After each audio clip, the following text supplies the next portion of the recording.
Liburan itu memang menyenangkan karena mau ngapain aja, kemana aja pasti diperbolehkan. Tapi ingat jangan sampai kebablasan. Ingat sekolah agar nantinya masa depan kamu bisa lebih cerah. Masih bersama saya Mary Riana dan juga Pak Jamil Azaini. Kita bisa melampaui batas kemampuan kita. Dari impossible jadi impossible.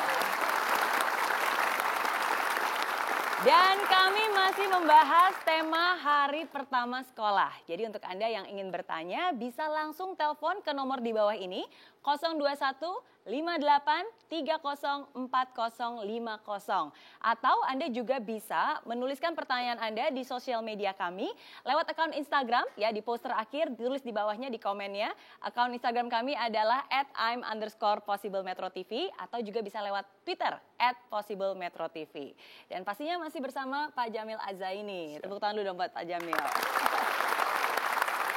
Nah, di segmen sebelumnya kita membahas bahwa liburan itu penting dan banyak manfaatnya. Ya. Dan untuk orang merasa begitu selesai liburan kendor itu suatu hal yang wajar ya. Tapi manusiawi.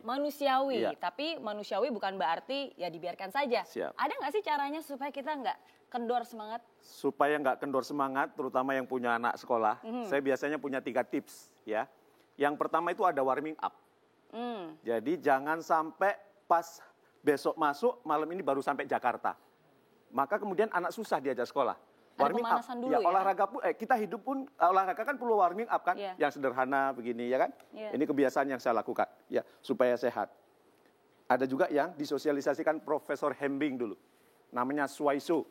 Swa itu sendiri, iso itu bisa, jadi bisa sendiri. Itu bahasa Jawa. Kayak gini gitu ya. Ini supaya sehat. Itu ada warming up, pemanasan. Begitu juga supaya anak kita sekolahnya semangat, ada warming up dulu. Beli buku ke toko buku, beli sepatu baru atau apa gitu ya. Itu warming up namanya, pemanasan dulu.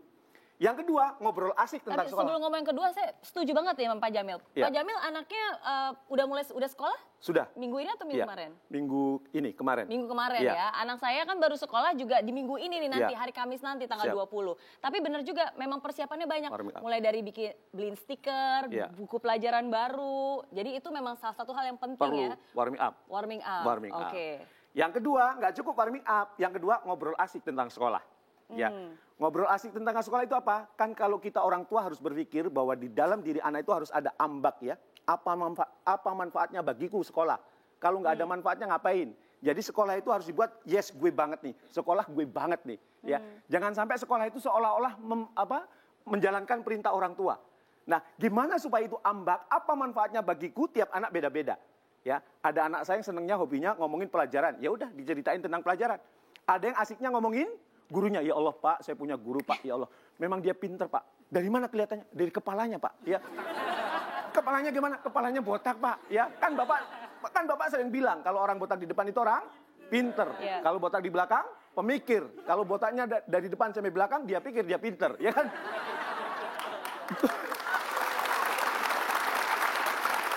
Guru saya itu keren, Pak.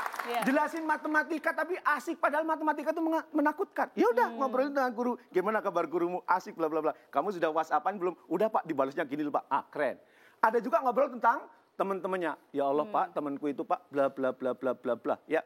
Kadang itu ya Pak, kalau tidur ngorok, ngiler macam-macam. Ya, yang boarding nih cerita. Ya sudah, kita tanya, gimana temanmu? Sudah kamu kabari belum? Itu namanya warming ngobrol asik tentang sekolah.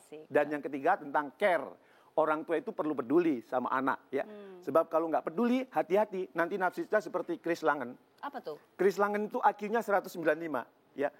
Tinggal di Amerika ya. Waktu 5 tahun sudah lancar ngomong, bahkan bisa mendebat orang tuanya tentang Tuhan, orang tuanya nggak bisa jawab. Dibawa ke pendeta, pendetanya nggak bisa menjawab. Dimasukkan ke sekolah, nggak pernah dapat nilai 9. Semuanya 100. Semuanya 10. Kuliah IP-nya 4,0. Ya. Tapi Anda tahu apa profesinya dia sekarang? Dia menjadi penjaga kandang kuda di Amerika. Loh, kok bisa? Para peneliti IQ heran, ini orang IQ-nya hebat, kok cuma penjaga kandang kuda? Akhirnya mereka penasaran, akhirnya mereka melakukan penelitian. Dan ternyata setelah diteliti oleh beberapa guru besar, semuanya mengambil kesimpulan. Kenapa? Orang ini IQ-nya bagus, tapi tidak mendapat perhatian dari orang tuanya. Ya, kalau dia tanya ke ibunya, mama, aku ranking 1. bukannya udah biasa. Ya, mama, temanku nakal. Heh, jadi laki-laki yang tegar. Ya, mama, peluk aku. Enggak. Ibunya jarang meluk, jarang ngasih perhatian. Sudah gitu, bapaknya tukang mabok. Lo nggak usah nanya loh, gue lagi teler nih. Ya, ya, dulu saya punya temen, punya driver, dia cerita, Pak, ya, driver saya punya temen tukang mabok, Pak. Ya, begitu ketemu saya, dia bilang, Di, driver saya namanya Haryadi. Sekarang gue sudah gak gini lagi, Di. Terus gue sekarang sudah gini. Alhamdulillah, sudah tobat lo. Enggak, pakai galon. Wah, astaga. Ya. Berarti peran orang tua memang sangat penting ya. Dan sebenarnya simple, Kalau care. kemudian nggak diperhatikan, coba Chris Langen yang IQ-nya 195 hanya penjaga kandang kuda, padahal kuliahnya bagus. Kenapa? Karena kurang perhatian. Jadi sekarang Bapak Ibu, walaupun anak Anda, anakku ranking 1, belum tentu hebat di masa depan. Anakku keren, hebat, belum tentu hebat di masa depan. Kalau apa? Kalau Anda jarang meluk, kalau Anda jarang mengasih perhatian, kalau Anda jarang nanya, dan kalau Anda jarang dengar. Jangan sampai kita orang tua hanya bagian produksi. Memproduksi anak, setelah itu tidak dirawat. Ya. Pokoknya melahirkan, setelah itu oke, itu mana bagian produksi. Ya. Nah itu perlu care. Baik. Jadi 3 syaratnya, warming up, pemanasan, ngobrol asik, dan yang ketiga, care. Oke. Nah, ada yang sudah bertanya, ini dari akun Instagram kami, @im_possiblemetro.tv. Coba kita lihat. Oke, dari Salsa Bilaronggo. Aku baru naik kelas 4 SD dan besok hari pertama masuk sekolah. Banyak teman-teman baru dan juga guru baru. Bagaimana ya caranya agar cepat akrab dengan semuanya? Terima kasih. Ya. Wow, luar biasa ya. Kalau mau akrab yang ngobrol dari persamaan-persamaan. Ya, bisa dari asal daerah, bisa dari tinggi badan, bisa dari macam-macam. Ya, kenapa? Kalau di dalam teori pendekatan itu kan ada namanya building rapport. Membangun hubungan kedekatan. Kita kalau ketemu teman kita di luar negeri, kamu dari Indonesia, ngomongnya cepet kan? Sama-sama asli Indonesia dan di situ kita terasing. Karena ngomong bahasa Inggrisnya susah. Ya, apalagi saya ini bahasa Inggrisnya salah paham. Ya, ngomongnya salah tapi orang paham.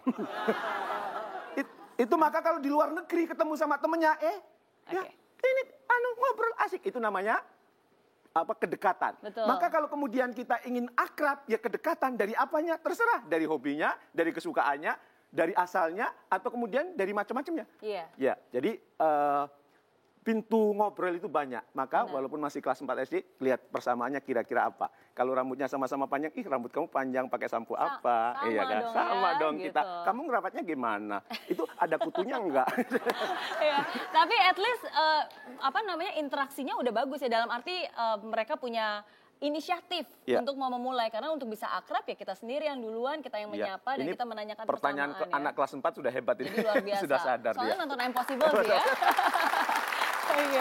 Nah, ada juga kita buka kesempatan ya untuk penonton yang ada di studio yang ingin bertanya. Silakan yang ingin bertanya bisa angkat tangan. Oke, baik. Ibu yang pakai baju coklat loreng-loreng hitam, silakan bisa bangkit berdiri. Ya. Assalamualaikum warahmatullahi wabarakatuh. Waalaikumsalam warahmatullahi wabarakatuh. Namanya Nama siapa? saya Imro Atun. Ya, Ibu Imro. Saya dari Ciracas. Saya ingin sharing mengenai anak saya. Saya punya anak sekolah SD kelas 3. Tapi ada kekurangan anak saya karena anak saya pakai selang di kepalanya. Untuk semangat sekolah sebenarnya anak saya semangat sekali. Tapi ketika di sekolah mengikuti pelajaran nggak mampu dia. Itu pun kalau diajak teman-temannya dia nggak bisa seperti pada umumnya. Secara fisik anak saya normal. Tapi untuk mengikuti pelajaran nggak mampu. Tapi saya sadar anak saya punya hak belajar. Anak saya berhak sukses. Itu saya sudah koordinasi sama guru. Alhamdulillah gurunya sangat sabar sekali. Harusnya ada memang guru inklusi. Tapi untuk saat ini anak saya belum mendapatkan guru inklusi. Jadi mungkin dengan acara Impossible ini saya ada solusi buat anak saya ke depannya nanti. Jadi anak ibu sekolah di sekolah biasa dan sekolah memang memperbolehkan dengan kondisi seperti itu, nggak masalah ya? Iya nggak masalah, tapi ya itu tadi kasihan anak saya. Jadi anak saya minder. Sementara sekolah sekarang kan pelajarannya beda sekali ya Bu dengan zaman dulu. Pelajaran kelas 3 aja mungkin saya kurang paham kali ya. Nah untuk anak saya, jadi kalau belajar sama kakaknya, nanti sedikit aja udah pusing dia mimisan gitu ya. Saya nggak bisa memaksakan. Jadi apa yang Ibu ingin tanyakan atau dapatkan solusinya malam ini?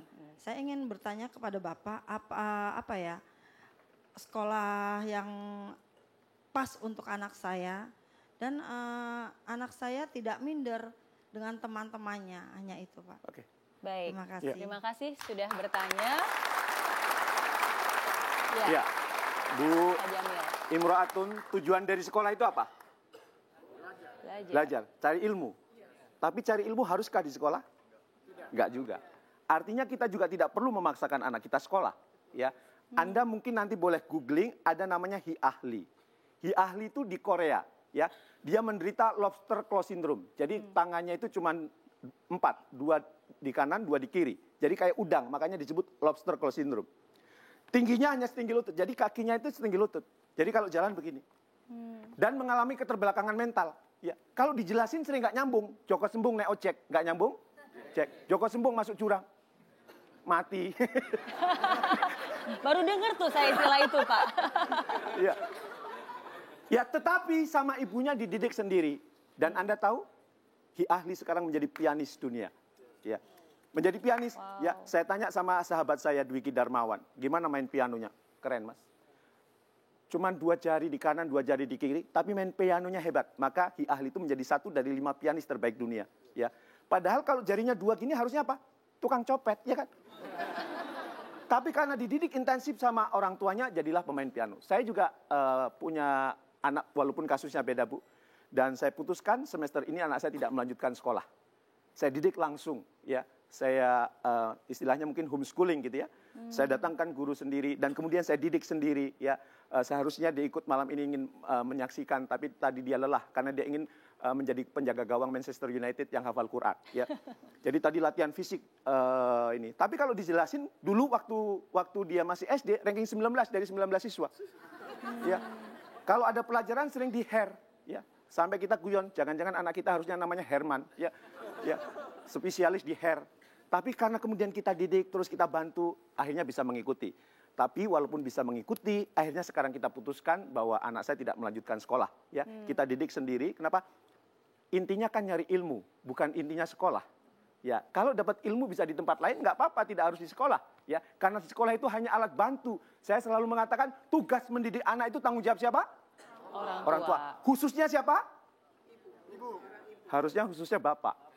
Ya. Tapi kalau saya ngambil rapot, kebanyakan ibu-ibu. Ya, saya termasuk yang ganteng. Berarti apa? Banyak di Indonesia ini anak-anak yang fatherless. Kehilangan bapak, kehilangan sosok bapak. Yang nemenin ibu, semuanya ibu. Enggak, saran saya buat bapak ibu, kalau ngambil rapot, kalau bisa bapak ibunya hadir.